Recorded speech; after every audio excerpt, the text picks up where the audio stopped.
Welcome to LFN News, a production of LFN Media, bringing you the latest in celebrity news, with specific analysis to keep you in the know of what is going on around you. Well, R. Kelly may have come out with a majority win in the just concluded Chicago trial that was presided over by Judge Harry Leinenweber, but just like his lead defense attorney Jennifer Bonjean cited, we won't fully celebrate the win until we have the sentencing over with. Judge Harry definitely seemed in a rush to get the R. Kelly Chicago trial done away with, but not the sentencing itself, as he conveniently pushed the sentencing to February 23, 2023, more than 3 months away. The biggest debate around the sentencing, however, is whether R. Kelly will be allowed to serve whatever sentence concurrently with his current New York 30-year sentence, or whether he will have to serve them consecutively.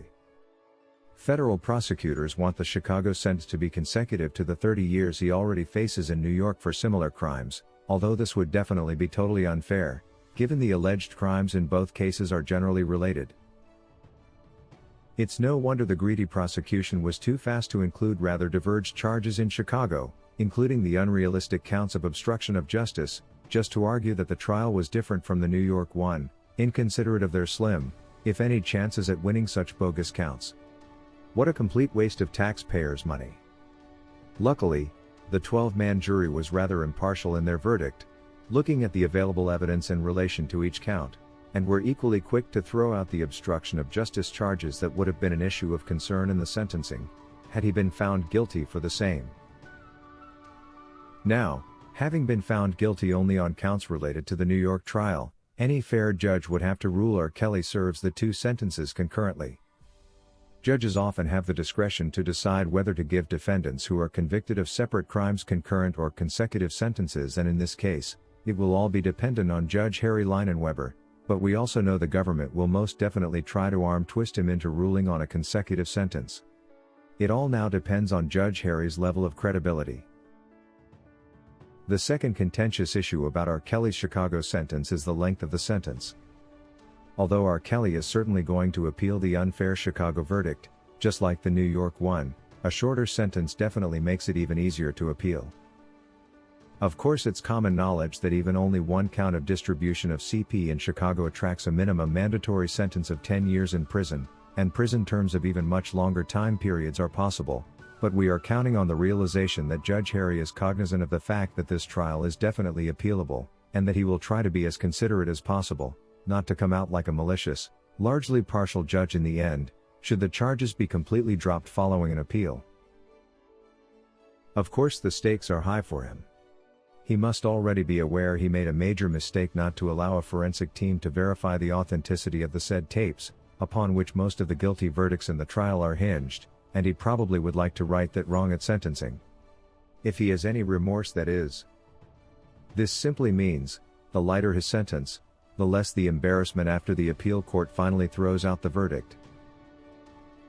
There has also been a lot of talk that Judge Harry Leinenweber, despite the prejudice he portrayed all through the trial, is indeed known to be a rather lenient judge when it comes to sentencing.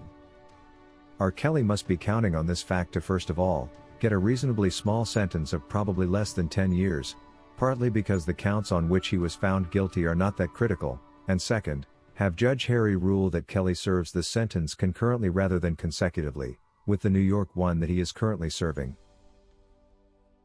The lengthy period between verdict and sentencing also allows enough time for Judge Harry to contemplate his sentencing options, and this could very well be a good thing for R. Kelly.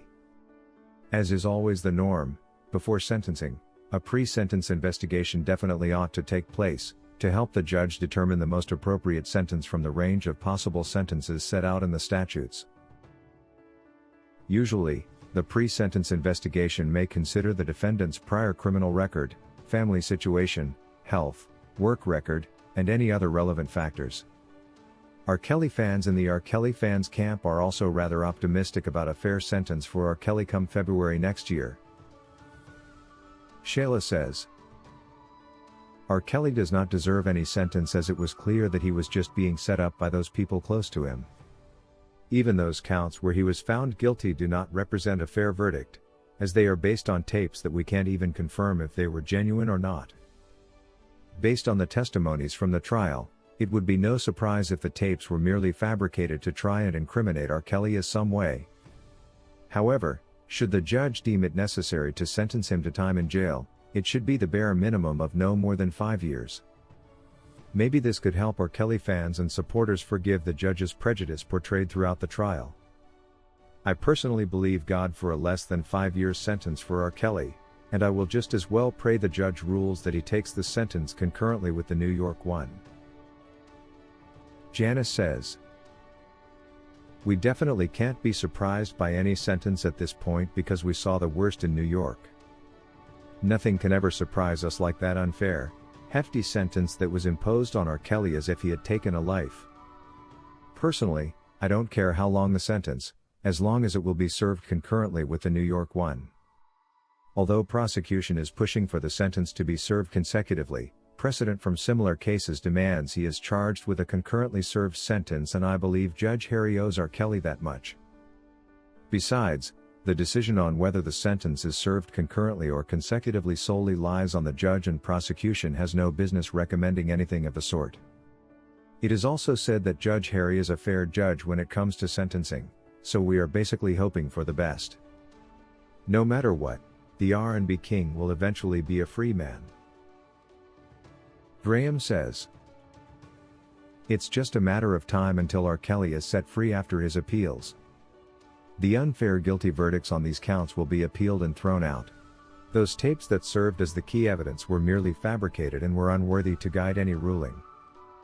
Now that the mistake is already done, I believe Judge Harry is not having any sleep when he thinks of R. Kelly's case and how he denied him the justice of an expert forensics team. If that doesn't drive him to issue R. Kelly the most lenient sentence, then be it. It still will be appealed and R. Kelly will eventually be a free man. Free R. Kelly."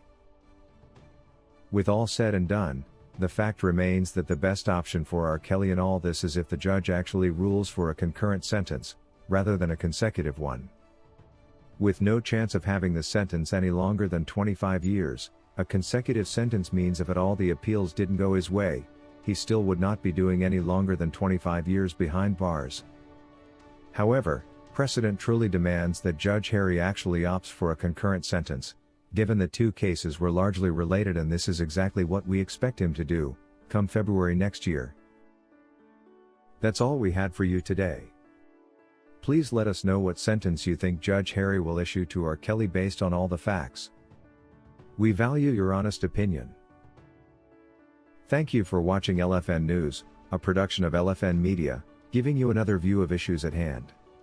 To get notified whenever we post a new video, subscribe to this channel now and hit the notification icon. And remember to give us your comment on the subject matter below.